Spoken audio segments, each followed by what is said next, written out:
আমাদের প্রিয় নেতা ভারপ্রাপ্ত চেয়ারম্যান জনাব তারেক রহমানের নির্দেশ ক্রমে আমরা আপনাদের কাছে অনুরোধ যে আমরা এই এলাকায় আমাদের একজন অভিভাবক আছেন জনাব মির্জা আব্বাস সাহেব এবং আফরোজা আব্বাস। এই এলাকায় যদি আপনারা কোনো ধরনের ক্ষমতার অপব্যবহার অত্যাচার অনাচার করেন তাহলে এগুলো সব আমাদের অভিভাবকদের উপরে আসে।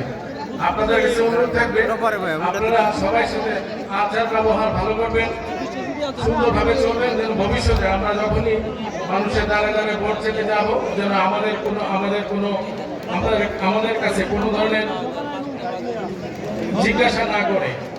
আপনাদের আচরণের উপরে আমাদের ভবিষ্যৎ নির্ভর। কারণ হচ্ছে যে আমরা যখন আন্দোলন সংগ্রাম করে বিগত 16 বছর টিকেছিলাম, আপনারা এই কর্মী ভাইদের লোকাল কর্মী যারা নেতা যারা তাদের অন্য দলে কিন্তু আপনারা জান নাই, এই দলকে ধরে রেখেছেন। এখন এই 5 তারিখের পর থেকে যদি আপনারা